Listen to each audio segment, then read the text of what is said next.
La soirée était bien hier? Oui, je suis allé voir quelqu'un que j'adore. Oui. Elle s'appelle Paola. Et le concert était bien? Ouais, très bien. Elle est super forte. Elle est super forte. Sur scène, elle est très chouette. Et elle a vraiment des très belles chansons. T'as déjà travaillé un peu avec elle? Non, jamais. Jamais. En revanche, on a une connaissance en commun qui s'appelle Vincha, qui a bossé avec moi sur l'album et qui a bossé avec elle aussi sur son EP. C'est lui qui a fait le lien. Et voilà, Et bah alors, commençons alors.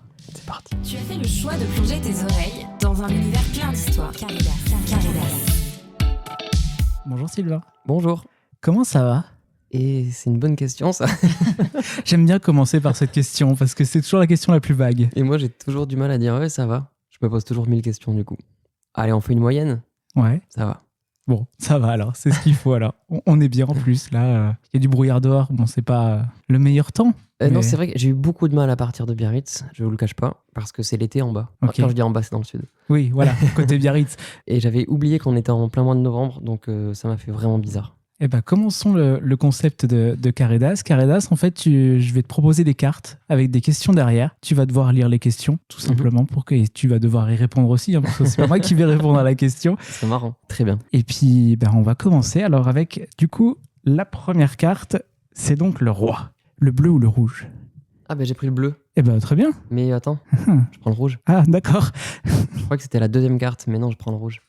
Il était comment le Sylvain enfant? C'est marrant, c'est une question que je pose très souvent au repas de famille, de manière très égocentrique d'ailleurs. D'accord. Comment j'étais quand j'étais petit? Parce que je n'ai pas des souvenirs très fournis, on va dire. J'ai des souvenirs de détails un peu anodins, détails à la con même. Mais en général, j'aime bien me demander comment j'étais. Et j'ai des réponses. Et de ce que je me souviens aussi, j'étais bon élève. C'était très important pour moi l'école. C'est très important d'avoir des bonnes notes, pour ne pas dire d'être le premier de la classe. Donc j'étais travailleur, sérieux, plutôt timide, plutôt introverti. Un truc important, j'étais un peu caméléon. C'est-à-dire que j'étais super bien avec les premiers de la classe, j'étais super bien au fond de la classe aussi avec les déconneurs. J'étais très bien avec ceux qui faisaient du solfège à 5 ans, et j'étais trop bien aussi avec ceux qui faisaient du foot tout le temps. Donc j'étais un peu caméléon. Bien avec tout le monde, en fait. Ouais. Enfin, j'étais bien. En tout cas, je m'entendais bien avec ces gens-là. Est-ce que j'étais heureux tout le temps? Mais j'étais plutôt timide, ouais. Et tu faisais déjà de la musique à cette période? Oui, j'ai commencé à 5 ans. Commencer le chant ou même déjà un Non. instrument? J'ai jamais pris de cours de chant. C'est une honte totale. Mais non. Mais j'aurais dû, hein, je le sais. Mais non, à 5 ans, j'ai commencé par ce qu'on appelle une classe d'éveil musical. Parce qu'à 5 ans, c'est trop quand même. Mais assez rapidement, 6-7 ans, j'ai commencé le solfège. Et quand tu as une petite base de solfège, après, ça t'ouvre l'instrument. Moi, j'ai choisi le piano. Donc, à 7 ans, je faisais du piano. Même avant, peut-être. Et ensuite, assez rapidement, on m'a dit, tiens, tu n'es pas mauvais en rythme, tu vas être le batteur de l'harmonie du village. Donc, j'ai appris un peu la batterie. Et tout ça, c'est au primaire. Donc, ouais, très jeune, je fais quand même plein de trucs. Et dès le collège, je crois que je commençais à écrire mes premières chansons. Ah ouais, quand même. Ouais. Très tôt. Ouais, hyper tôt.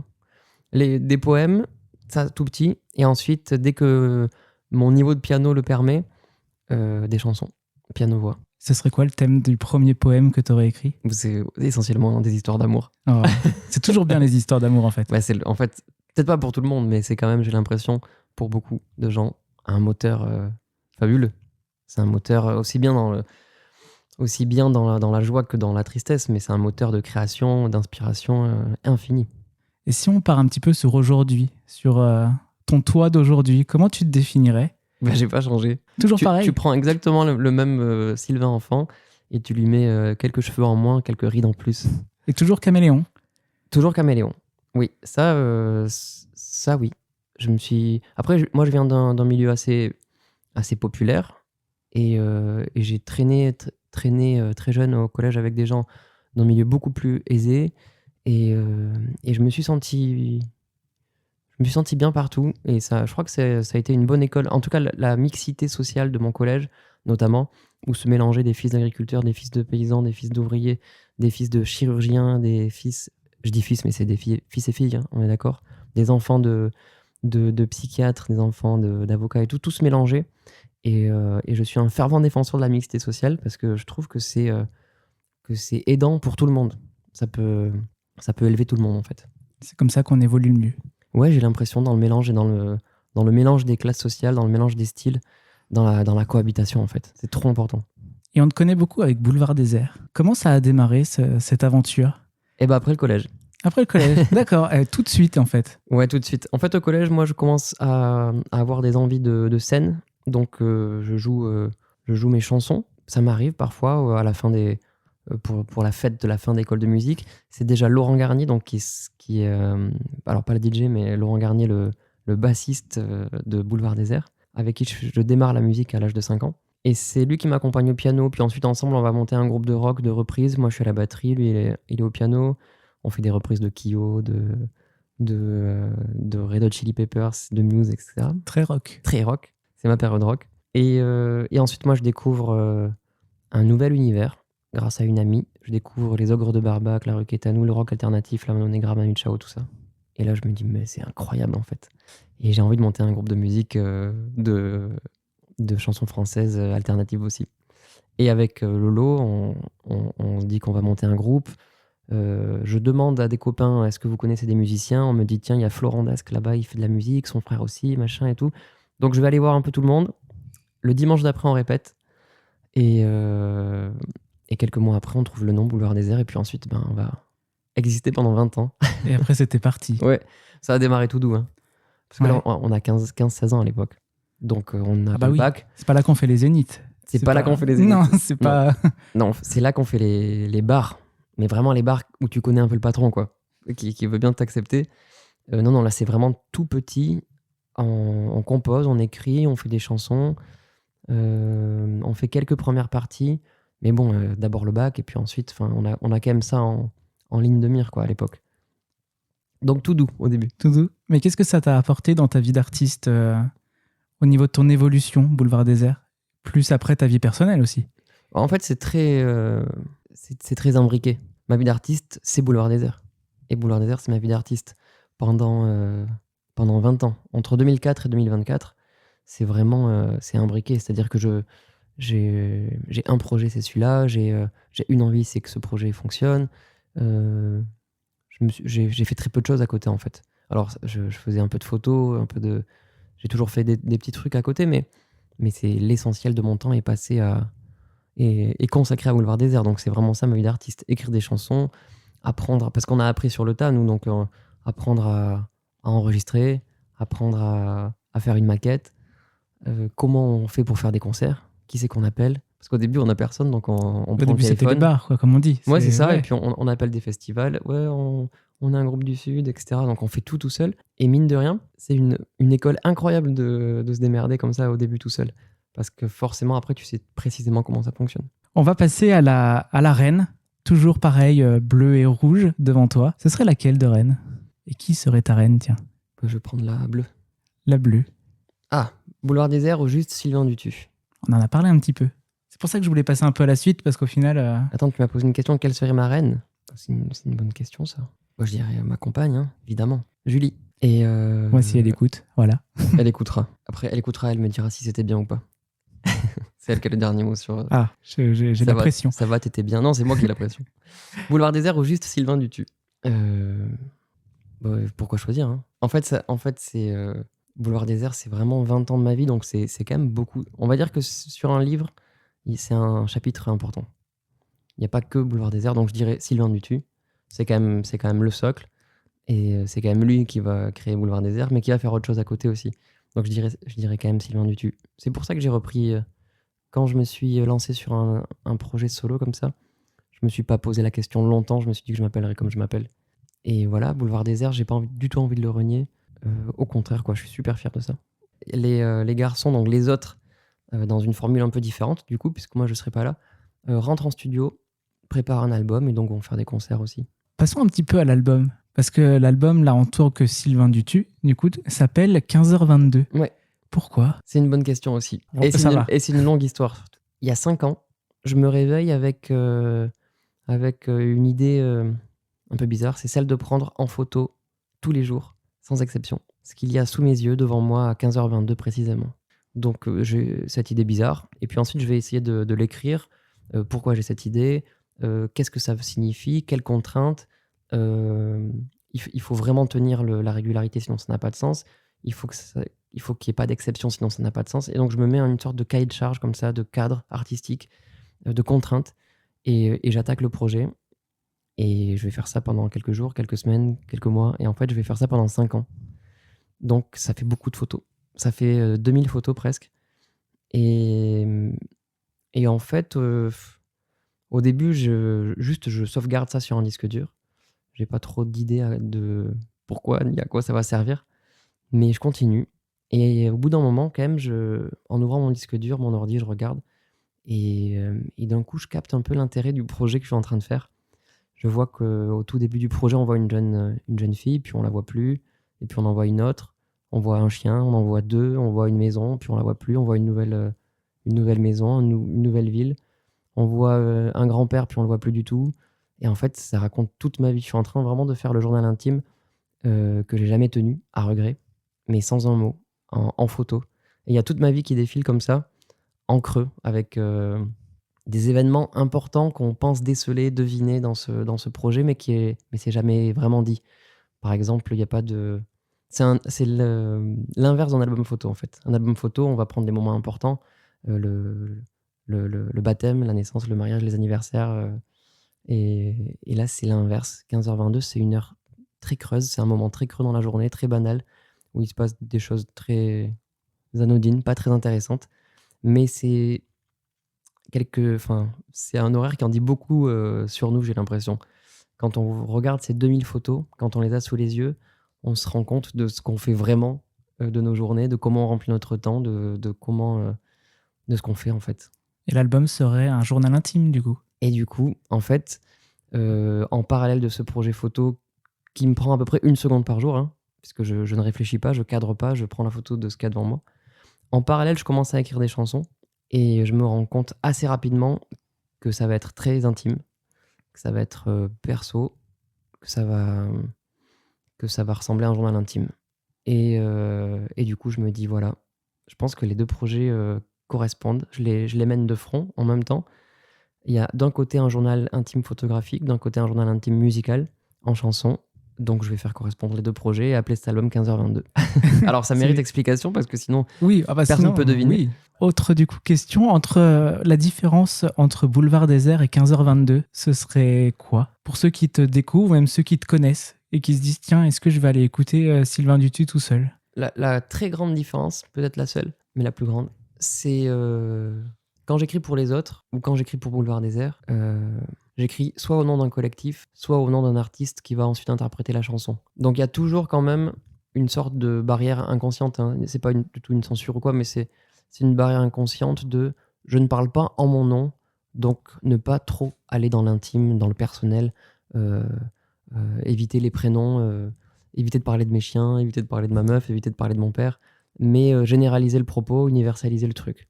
Il y a tout le temps ça, alors que là, d'un coup, avec ce projet, je me suis mis à écrire sans aucune barrière, sans aucun filtre. Exactement comme on écrit un journal intime. C'était assez vertigineux parce que d'un coup, il n'y a plus de...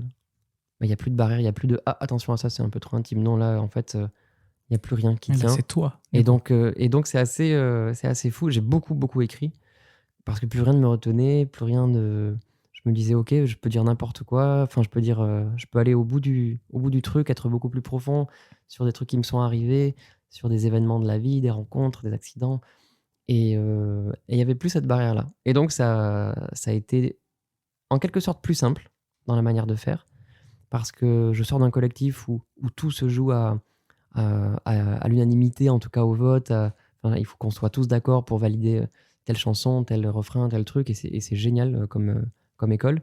Et là, je me retrouvais tout seul, donc c'est beaucoup plus simple. Si ça me plaît, c'est dans l'album. Si ça plaît pas, ça l'est pas. Si ça me plaît pas, ça y est pas. Et quelque part, un peu plus difficile parce que c'était un peu plus percutant aussi d'évoquer mon père, d'évoquer quelques névroses, d'évoquer l'accident, enfin de parler vraiment de soi, de se livrer. Mine de rien, ça demandait quand même plus de travail sur soi, en tout cas. Et j'ai pu lire que c'était dans la presse que c'était un album qui était thérapeutique. Oui, oui. ça viendrait de tout ce que tu dis, du côté parler de ton père, parler de l'accident. Complet, ouais. En fait, Ouais. c'est comme chez Vincha. Donc Vincha, c'est avec lui que j'ai écrit et composé cet album. C'est chez lui que tout s'est joué, les chansons. On a créé chez lui quasiment toutes les chansons. Et effectivement, j'allais là-bas comme j'allais chez le psy.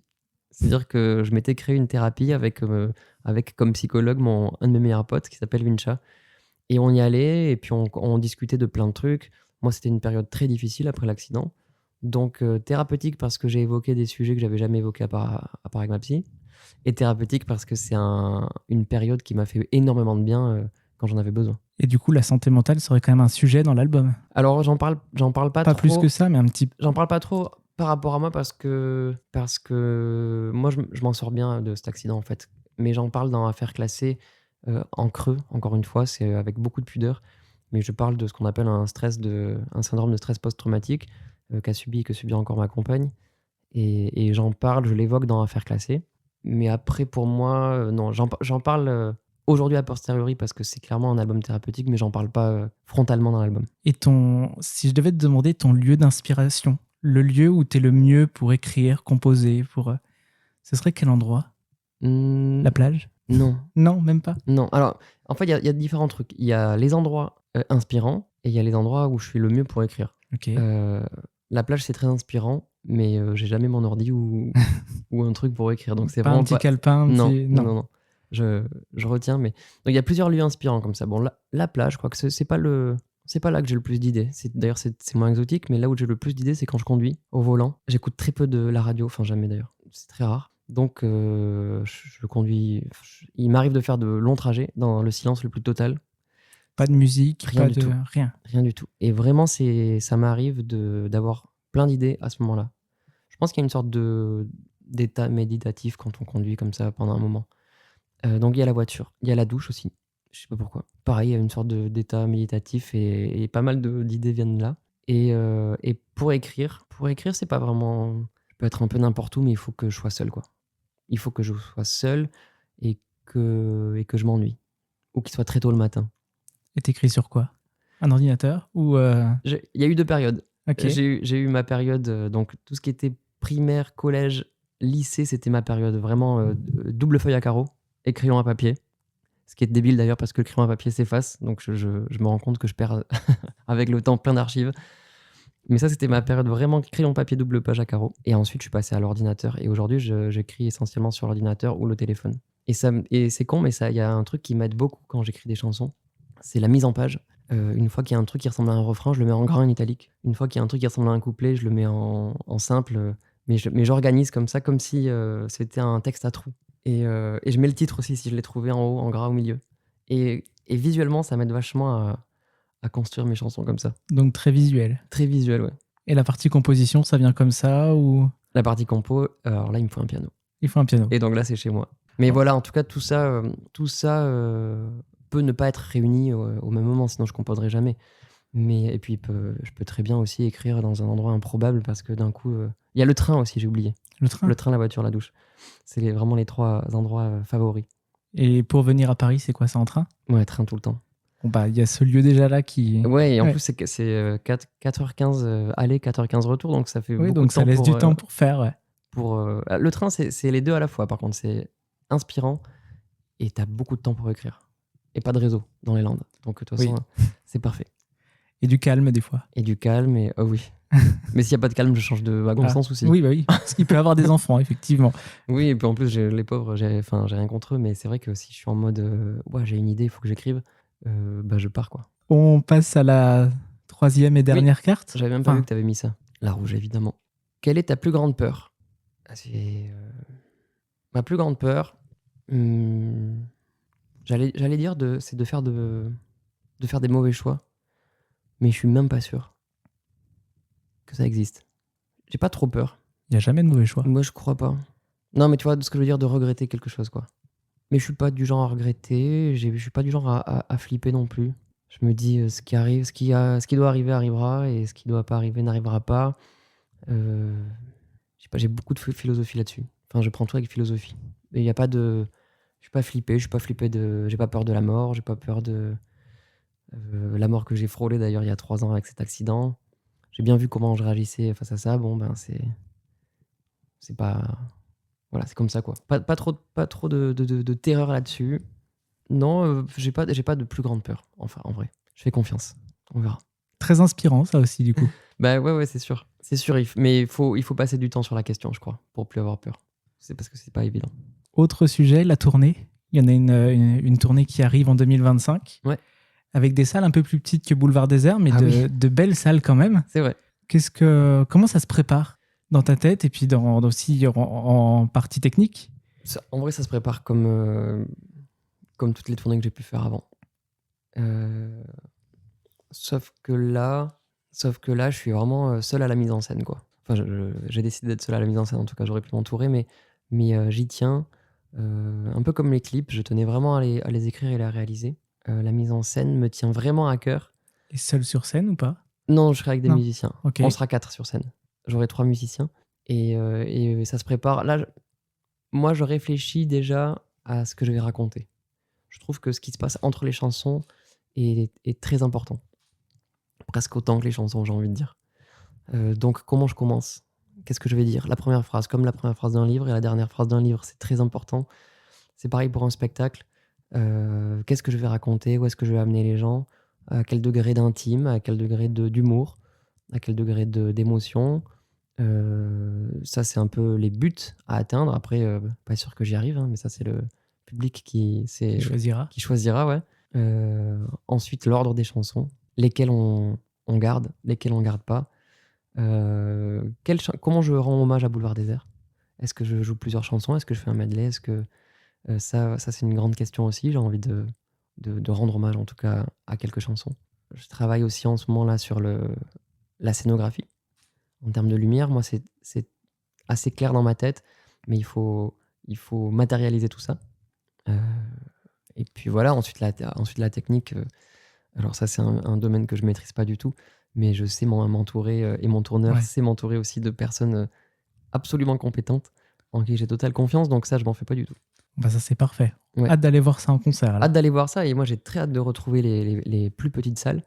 J'avais adoré ces tournées de Zénith avec Boulevard Désert, mais je me souviens aussi que j'avais adoré les SMAC, les petites salles, et j'avoue que c'est un truc qui m'excite beaucoup de retrouver ces jauges-là. Et on a de belles SMAC en France. Bah ouais, génial. Ouais. Ah bah ouais. T'as des souvenirs dans une SMAC en particulier? En parlant de petites salles, parce qu'il faut quand même leur rendre hommage à toutes ces petites salles. Là, je pense à Tarbes, donc je repasse à la GESP à Tarbes, qui est la SMAC de Tarbes. Je crois que c'est le 7 mars prochain. C'est la deuxième date de la tournée. Et j'ai des souvenirs incroyables, puisque la première fois qu'on nous appelle en disant « Ouais, salut les gars, Boulevard Désert », ça vous dit de faire la première partie c'était La Varda à l'époque, ou Babylon Circus, ou Les Hurlements de Léo, ou les trois. Et nous, on était oui, bien sûr. Donc là, on sortait vite du lycée pour aller répéter, comme des fous, et pour être prêts le samedi d'après pour la première partie. Et les premiers pas se font à la GESP à Tarbes. Ouais. Surtout que les SMAC sont là pour ça. Bah ouais, elles sont là pour ça. Pour soutenir les artistes. Les artistes locaux, de leur coin et tout, bien sûr. Question avant de terminer. Quel est ton lien avec les réseaux sociaux? J'aime bien ce genre de questions, parce que chaque artiste a une réponse un peu différente. Moi, j'ai un lien... c'est pas très naturel comme lien. C'est-à-dire que j'apprends à m'en servir, j'apprends à aimer ça, à essayer d'aimer ça. En fait, j'apprends à ce que ça me coûte pas trop. Comme c'est pas naturel, si ça tenait qu'à moi, j'aurais aucun réseau. Ok, ça toi et ta pas musique. du tout. Oui, comme avant en fait. Oui. Comme avant, parce que je suis vieux. Non mais avant, je veux dire, Facebook, Instagram et TikTok n'existaient pas du tout. Il y avait peut-être MySpace qui existait, mais c'était comme un site internet en vrai où tu mettais une photo et des musiques. Voilà. Mais faire du contenu, je trouve que c'est un métier, c'est pas le mien. Mais il faut que j'en fasse pour garder une audience, pour promouvoir le projet, pour agrandir le truc. Donc j'en ai conscience, mais c'est pas naturel. Donc au début, ça me faisait chier, disons-le. Vraiment, parce que c'est comme si on t'oblige à faire quelque chose tous les jours que t'as pas envie de faire. Et donc je me suis dit, il faut vraiment arrêter de voir le truc comme ça. Comment je peux utiliser les réseaux de manière à ce que ça me ressemble et que ça me plaise aussi. Et j'essaie de trouver une ligne, un peu un truc comme ça. Donc j'écris. Écrire, moi, ça me plaît. Donc, et faire des photos aussi. Ça tombe bien, Instagram, c'est plutôt des textes et des photos. Oui, donc ça, c'est bien. Donc je me dis, fais ça déjà. Alors, ça n'a pas un impact incroyable, mais au moins, ça permet de garder un contact avec les gens. Ça, c'est très cool. Et puis, d'exprimer une sorte de sensibilité, etc. Mais j'avoue que les face cam sont rares. parce que je trouve ça très dur et délicat. Et faire des contenus, là, comme je vois, il y a des jeunes là que je vois, ils sont exceptionnels, ils sont trop forts. Des musiciens, je veux dire, des artistes. Mais c'est ni ma génération, ni mon délire. Mais, encore une fois, il faut faire avec. Il faut le faire. Ouais. Et ben pour terminer, je vais te demander, question peut-être un peu compliquée, de faire le bilan de ton passé et de faire un bilan à ton toi futur. J'ai combien de temps? Le temps que tu veux. Ce serait compliqué? Non. Non, ça peut être lent, un bilan. Écoute, je suis plutôt content dans l'ensemble. Pourquoi? Parce que j'ai des souvenirs un peu diffus que j'ai de mon enfance. Ça me paraît bien. Je semble avoir reçu beaucoup d'amour de ma famille, ce qui est un socle déterminant pour la suite. Ça, j'ai identifié ça comme capital. Donc, merci. Et ça, c'est cool. Parce qu'ensuite, ça m'a donné pas mal de confiance. La confiance en soi, en tout cas l'estime de soi, est essentielle pour mener à bien ses projets. J'en ai été doté. Ce qui m'a permis ensuite d'être assez ambitieux pour monter un groupe. Je remercie tous les gens qui ont permis la réussite de ce groupe-là, donc Boulevard Désert, qui m'a fait visiter la France de long en large et en travers pendant 20 ans, et qui m'a fait gagner de l'argent aussi d'ailleurs. Et ensuite, content aussi parce que malgré ce projet Boulevard Désert qui m'a pris 99,9% du temps de ma vie, j'ai eu plein de bonnes expériences, amicales, amoureuses, étudiantines également. J'ai fait les études que je voulais, donc ça c'est cool. Et en même temps, encore en parallèle, j'ai pu faire une pièce de théâtre pour enfants, quelques expos photos. Tout ça pour dire que j'ai pu m'exprimer comme je pouvais et comme j'en avais envie, pour pas imploser et déprimer complètement. Donc ça c'est vraiment cool. Donc bilan plutôt positif. Il y a beaucoup de merci. Ouais, bah oui, parce que on se fait jamais tout seul. Hein. Ah bah ça c'est sûr. On part jamais. Certains partent de rien, mais peut-être que ce rien est juste matériel, mais on part jamais de rien. On est toujours aidé ou pas d'ailleurs, mais il y a toujours un impact déterminant de l'environnement immédiat, la famille, les amis, les copains, et puis ensuite les professionnels, les collègues et tout. On n'est pas comme ça isolé dans un jeu avec des gens autour. Et à ton toi futur, tu lui dirais quoi du coup? J'ai bien aimé le moment où avec Boulevard Désert, on a dit vas-y, on fait une pause, parce qu'on s'est tous retrouvés face à un petit vide quand même. Et moi, j'ai vraiment aimé ce vide-là. Je savais pas du tout ce que j'allais faire. Je savais pas du tout que j'allais faire un album, par exemple. C'était la surprise. Et moi, j'aime bien, là, donc cet album est sorti. Je me dis que la tournée, elle va durer pendant 1 an. J'aime bien me dire, tiens, j'aimerais bien me retrouver encore face au vide et être surpris par ce qui va se passer. Aucune idée. J'aime bien ne pas avoir de plan, quoi. Pas de plan de carrière, pas de projet, pas de to-do list, surtout, mon Dieu. Donc après la tournée, il n'y en a pas. Il n'y a pas de plan, il n'y a pas de... Non, aucun projet. Mais à voir ce qui va arriver. Mais tant mieux, hein. Enfin, ouais. Tant mieux, ouais. C'est un luxe de pas avoir de pas se poser ces questions, hein, j'en ai conscience. Mais après, ce que j'ai pu traverser aussi, déjà, être bien, c'est vraiment beaucoup. Donc, être bien. Soit bien. Et puis après, le reste, c'est tellement pas le... Là, on est en train de parler de travail, finalement, et de projets artistiques et tout. C'est un pan de la vie, quoi. Il faut pas que ce soit central. Il faut pas que ce soit que ça, sinon ça peut être obsédant et déprimant aussi. Il y a d'autres choses. Et ben on va terminer sur cette note positive, ce bilan positif. Merci en tout cas. Merci beaucoup. Merci à Nicolas pour les photos. Merci à Tôt ou Tard de nous avoir accueillis ici. Merci. Et merci à Titou pour les images aussi, pour les dessins. Voilà. Merci. Merci beaucoup. Si tu ne sais pas quoi faire après cet épisode, j'ai qu'une seule chose à te dire. Reste sur ta plateforme de streaming favorite, abonne-toi et mets une jolie note.